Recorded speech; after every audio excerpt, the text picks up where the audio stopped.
Namaskar. A warm welcome to World News and Indian Perspective on All India Radio. This is Abhineet Shukla, bringing glimpses of the major developments of the day from across the globe. Over the next half an hour, we shall bring to you the latest from the world of politics, economy, sports, entertainment, and more. The headlines. More than 40,600 crore rupees sanctioned to over 1.8 lakh women entrepreneurs under Stand Up India scheme. Second G20 Empower meeting under India's presidency underscores vital role of gender equality. Parliamentary delegation from South Sudan calls on President Draupadi Murmu. US says Arunachal Pradesh is an integral part of India, strongly opposes China's move to assign invented names to several places of the state. Human Rights Council of Balochistan says year 2022 was full of misery and fear for people of Balochistan. UN Secretary General Antonio Guterres condemns ban on Afghan women working with UN in Afghanistan. And Iran appoints first UAE ambassador since 2016 as Gulf relations improve.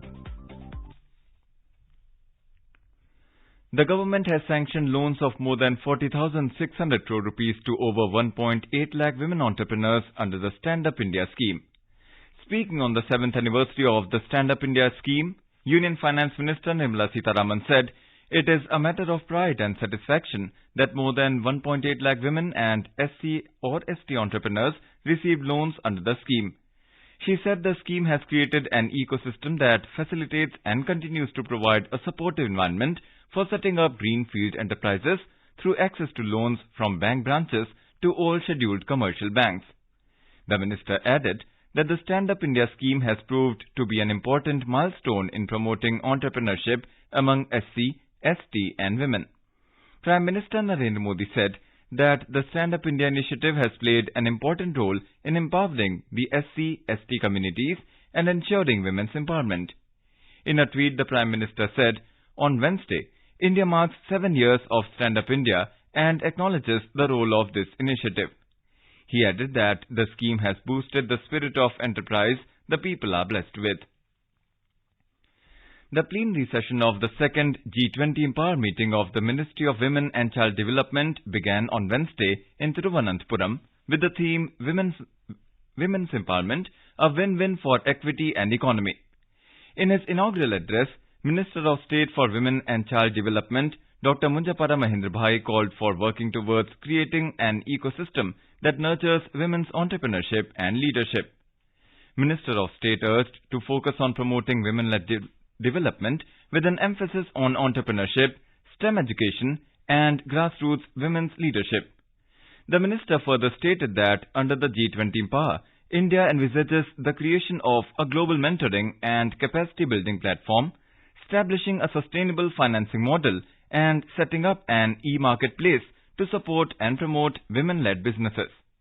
In his address, Secretary WCD, Shri Indevar Pandey emphasized that in keeping with the Prime Minister's vision of including women as active agents in the growth story of all the G20 nations, India leads by example by focusing on women's issues in the life cycle continuum approach. The second G20 Empower meeting underscores the vital role of gender equality and women's economic representation in achieving sustainable development. The two-day meeting will witness panel discussions on various key topics such as advancing women's entrepreneurship through mentoring and capacity building, market access and financing, role of STEM education and innovation for scaling up businesses, enabling leadership at all levels including grassroots, increasing investment for quality and reach of education, digital skilling and jobs for future. Empower is the G20 Alliance for the Empowerment and Progression of Women's Economic Representation that endeavors to be the most inclusive and action-driven alliance among businesses and governments to accelerate women's leadership and empowerment across G20 countries.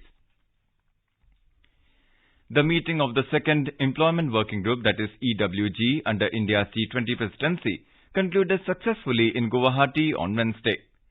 Briefing the media persons, Joint Secretary of the Ministry of Labour and Employment, Rupesh Kumar Thakur, informed that all the member countries agreed on most of the things of ministerial declarations, while the remaining few topics will be discussed in Geneva. Three-day meeting of the Employment Working Group led by the Ministry of Labour and Employment had the mandate of addressing priorities of labour, employment and social issues for strong, sustainable, balanced and job-rich growth for all. A total of 74 delegates from member countries, guest countries and international organizations participated in this three-day-long event. On the final day, deliberations were held on sustainable financing of social protection and addressing global skill gaps. Nagaland is hosting the fourth and final B20 sessions organized in the Northeast as part of G20 Dialogue Forum for the global business community. A report.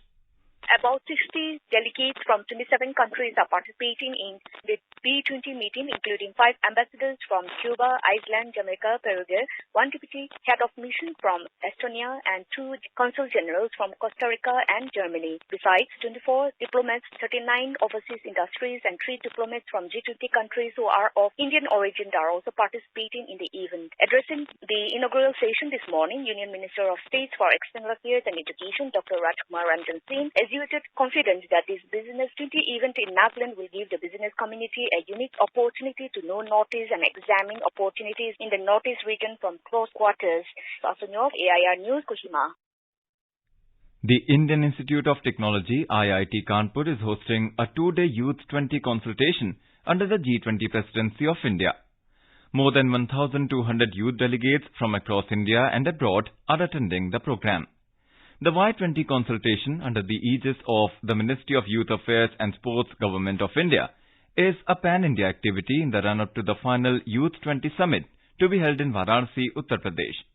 The deliberations from these consultations will help in shaping future policies. 5 core themes are identified for the Y20 Summit 2023, out of which IIT Kanpur will cater to 2 of which: Future of Work Industry 4.0, Innovation and 21st Century Skills, and Health, Well-being and Sports Agenda for Youth during the Y20 consultations. The Y20 consultation is a platform that brings young people together to connect, share ideas and experiences, and deliberate on finding innovative solutions to pressing global concerns. A parliamentary delegation from South Sudan called on President Draupadi Murmu at Rashtrapati Bhavan on Wednesday. The delegation was led by the Speaker of the Transitional National Assembly, Gemma Nunukumba. Welcoming the delegation, the President said that India and South Sudan enjoy cordial and friendly relations. She said that India is proud to be a major troop contributor to the UN peacekeeping missions in South Sudan. The President added that apart from peace missions, Indian soldiers are playing an important humanitarian role and contributing to furthering relations between the two countries. She said that India is determined to be a reliable development partner for South Sudan. President Murmu expressed confidence that the youth of South Sudan would take advantage of the training and capacity building opportunities provided by India's ITEC and ICCR scholarship programs. The President said that South Sudan can benefit from India's experiences in parliamentary democracy in its ongoing political process, including the drafting of a new constitution. She further said that India would extend its full support to South Sudan in this process. India has signed 13 free trade agreements, that is FTAs, with its trading partners. This information was given by the Minister of State for Commerce and Industry, Anupriya Patel, in the Lok Sabha on Wednesday. In a written reply, the minister said that the country is currently negotiating FTAs with the United Kingdom, the European Union and Canada. She said, however, it is difficult to predict the timeline for completion of negotiations as agreements are entered into when negotiating countries are satisfied with the outcome. The minister said the government has taken a number of steps to boost exports, which include the announcement of a comprehensive foreign trade policy on the 31st of last month. On the occasion of the 60th National Maritime Day, India's Ports, Shipping and Waterways Minister Sarbananda Sonowal on Wednesday flagged off the Maritime Awareness Walkathon in New Delhi. Speaking on the occasion, Mr. Sonowal highlighted the importance of the maritime sector for India's economic growth. He said, shipping is the lifeline and the route to prosperity of the nation. Mr. Sonowal said, in India's Amrit Kal, shipping will open new boundaries to lead the building of Atmanirbhar Bharat. The minister said, the vision of Amrit Kal under the leadership of Prime Minister Narendra Modi is for the creation of excellent employment opportunities for the youth. He stressed the need to work hard to make shipping a fast-growing sector so that India can become a world leader in maritime infrastructure as well as a leading player in the maritime economy. In today's Hotspot section, we bring you a news commentary on the infrastructure boom in India. With almost every passing day, India's push for infrastructure development is getting stronger. The country is laying mortar and bricks for big projects, constructing new railway lines and building roads all across the nation. Prime Minister Narendra Modi's Gati Shakti initiative has provided an additional boost to building crucial infrastructure such as ports, railways, roads and logistics. The aim is to facilitate the movement of goods and services and lay the blueprint for economic expansion over the next few years. Under the initiative, 16 ministries work together for integrated planning and coordinated implementation of infrastructure projects. Various infrastructure schemes like Bharatmala, Sagarmala, inland waterways, dry and land ports, and Udaan have been incorporated under the Gati Shakti initiative. Besides economic zones like textile clusters, pharmaceutical clusters, defense corridors, electronic parks, industrial corridors, fishing clusters, and agricultural zones are also being covered under this initiative.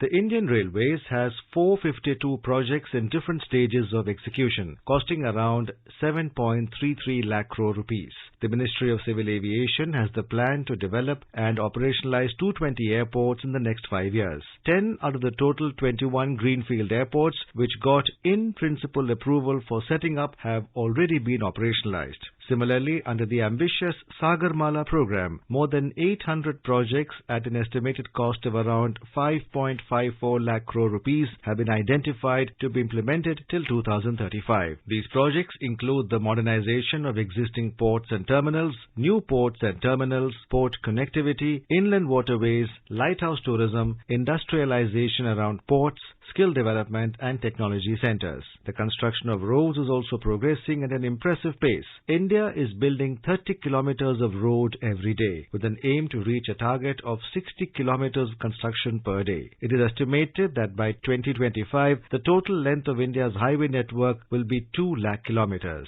This will include at least 26 green expressways to be built in the next 3 years. Border infrastructure has received a significant boost as well. More than 60,000 kilometers of road, 693 major permanent bridges totaling a length of 53,000 meters and 4 tunnels with a total distance of 19 kilometers have been built recently. This includes the Atal Tunnel, which is the longest tunnel in the world, measuring 9.02 kilometers and is situated at about 10,000 feet. Besides, 9 tunnels are under various phases of construction, including the 2.5 kilometer long Sela Tunnel being built at an altitude of 13,800 feet in Arunachal Pradesh. India has built the world's highest altitude motorable road in eastern Ladakh, situated at the height of 19,300 feet. The 52-kilometer road through the Umlingla Pass is higher than the Mount Everest base camps, with the south base camp in Nepal being at an altitude of 17,598 feet and north base camp in Tibet at 16,900 feet. On the Umlingla Pass, India is constructing a tunnel at 15,855 feet. It will connect Himachal Pradesh to Ladakh. Once the construction of this tunnel is complete, it will be the highest tunnel in the world, surpassing China's Mi-La Tunnel, situated at the height of 15,585 feet.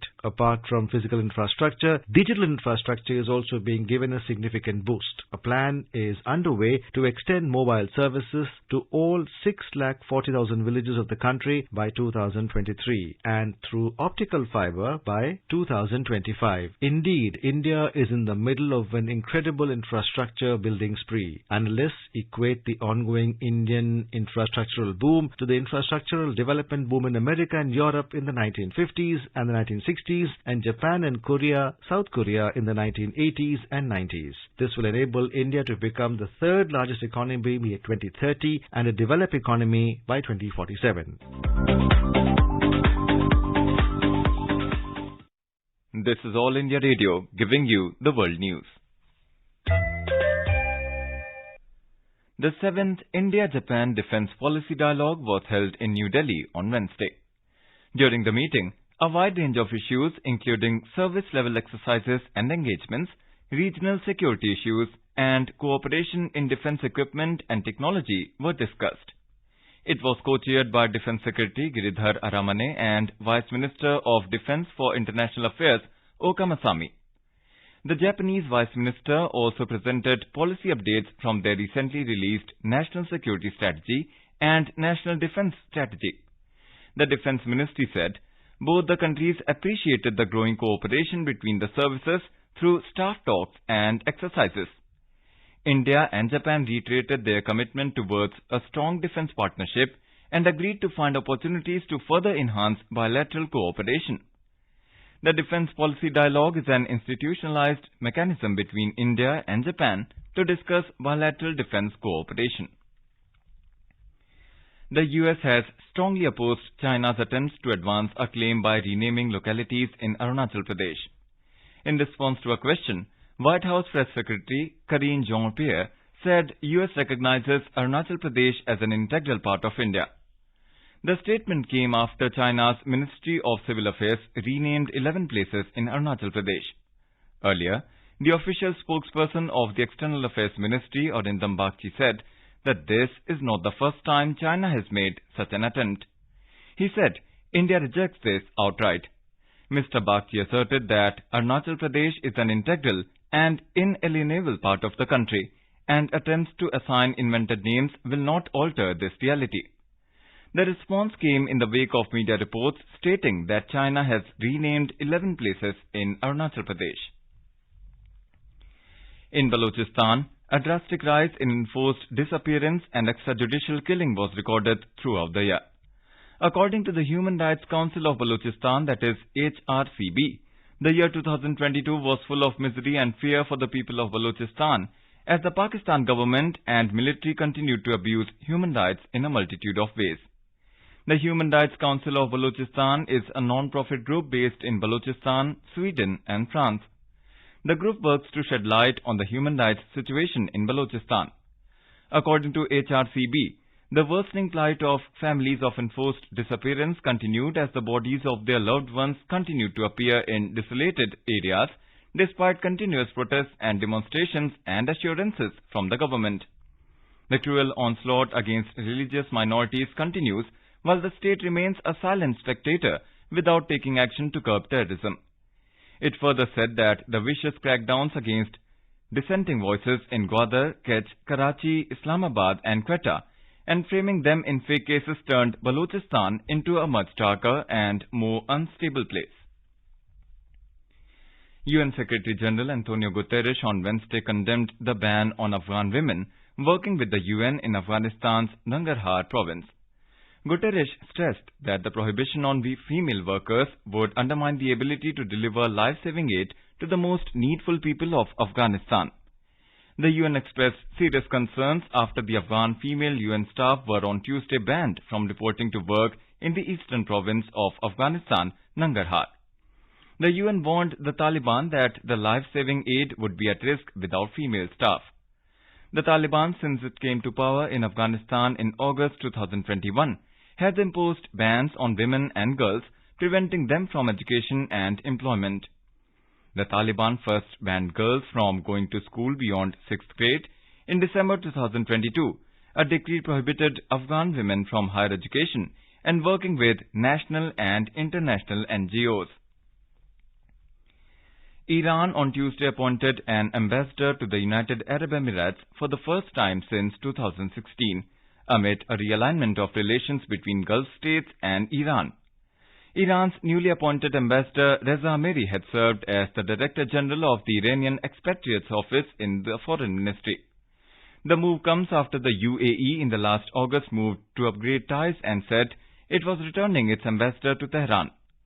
The UAE downgraded relations with Iran after Saudi Arabia severed ties with Iran in January 2016 after Iranian protesters stormed the Saudi embassy in Tehran following Riyadh's execution of a prominent Shiite cleric.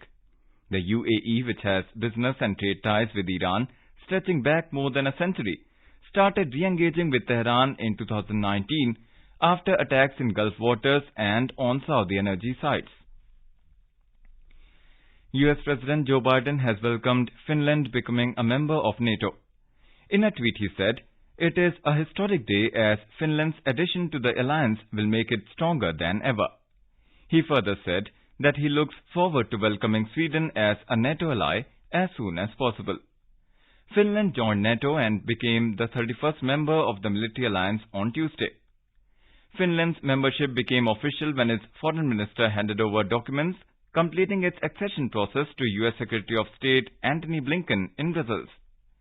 The US State Department is the repository of NATO texts concerning membership. However, Russia has said that it would be forced to take countermeasures to ensure its security. Kremlin spokesman Dmitry Peskov called the move to include Finland in NATO an encroachment on Russia's security. He alleged that the structure of NATO is hostile towards Russia. Delhi police arrested gangster Deepak Pahel alias Boxer in Mexico earlier this week in a joint operation with the Office of the Legal Attaché, US Embassy, New Delhi, Interpol and Mexico Police.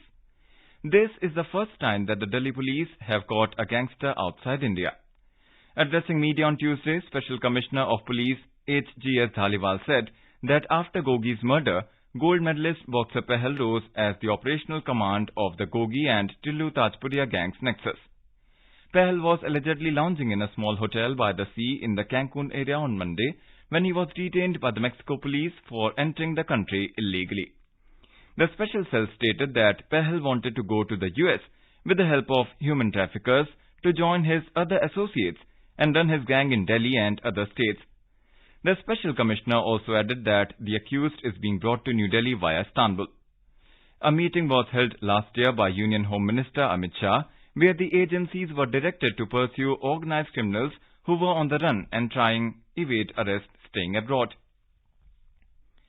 India's Minister for Earth Sciences Dr. Jitendra Singh has said that considering the recorded history of earthquakes in the country, 59% of the landmass is prone to earthquakes of different intensities. In a written reply in Lower House, the minister said that presently no proven system exists in the country to provide early warning of earthquakes. He said there is no scientific technique available anywhere in the world to predict an earthquake precisely in terms of time, location and its magnitude. However, the National Center for Seismology is planning to install earthquake early warning systems in the targeted areas, initially in the Himalayas, as a pilot project. He said, National Disaster Management Authority has been conducting regular awareness campaigns every year. The minister said the Bureau of Indian Standards, Building Materials and Technology Promotion Council and Housing and Urban Development Corporation has issued guidelines for the design and construction of earthquake-resistant structures to minimize the life and damage to property caused by the earthquake. The Information and Broadcasting Ministry and Amazon India have signed a collaboration agreement in New Delhi to boost India's creative economy and promote creative talent in the country. As part of the agreement, Amazon Prime Video will sponsor scholarships, create internship programs and offer job opportunities for students of the Film and Television Institute of India, that is FTII, and Satyajit Ray Film and Television Institute. International Film Festival of India, that is IFFI, award-winning films and films produced as part of India's international co-production treaties will be onboarded by Amazon Prime Video. Amazon Prime Video and Mini TV will also onboard the rich archival content owned by Prasar Bharati and NFDC for easy access to the youth of the country and across the world. Speaking on the occasion, Information and Broadcasting Minister Anurag Singh Thakur said, the Indian media and entertainment industry is growing at a double-digit growth rate and is a key contributor to India's creative economy. He said, Digital India has increased access to the internet, smartphones and smart TVs, which have been a catalyst for the growth of new forms of entertainment such as OTT platforms. The minister said on Wednesday, films, television and OTT entertainment sectors are playing a crucial role in the overall growth of the audio-visual services sector and generating jobs for the Indian youth.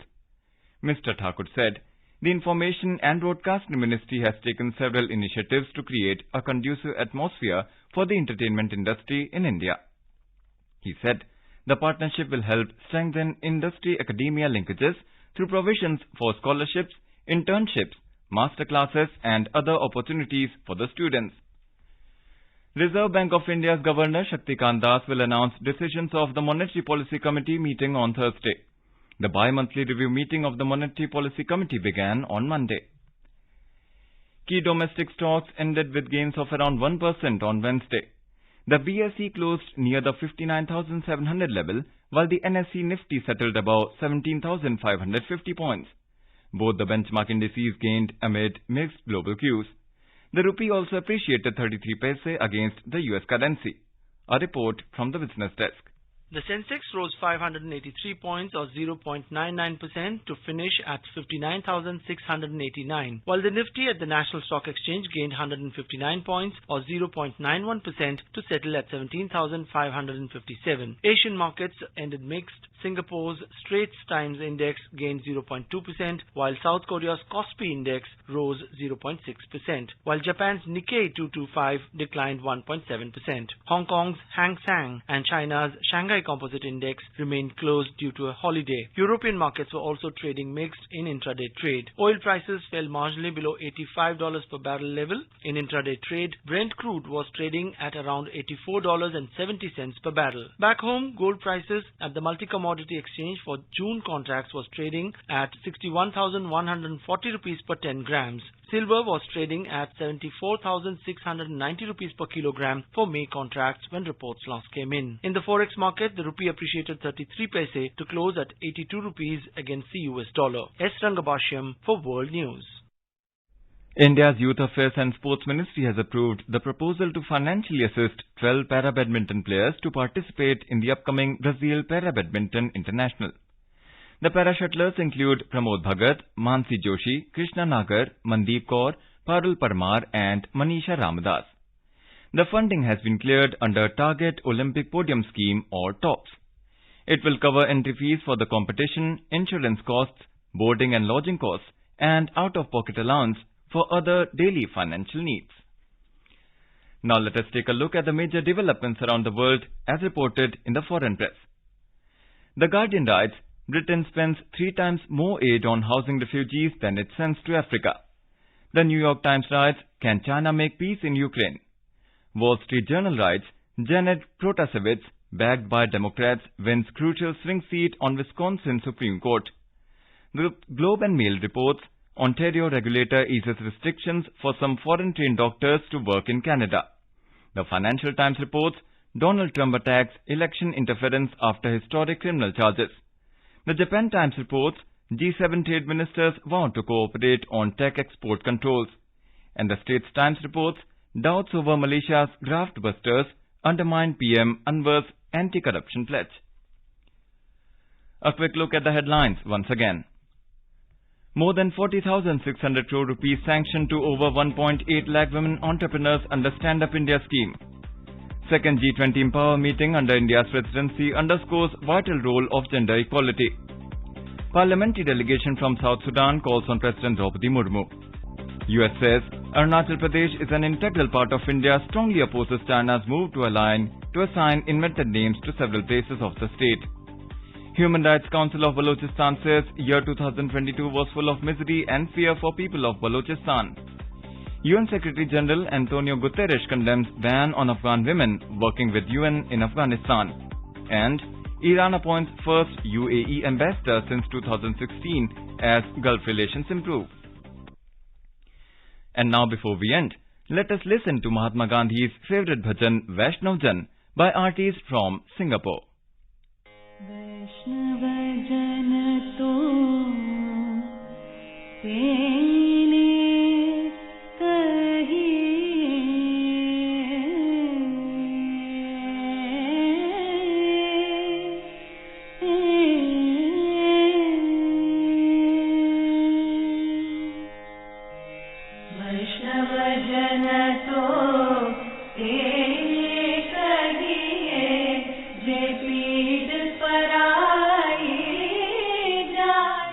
With that, we end this bulletin.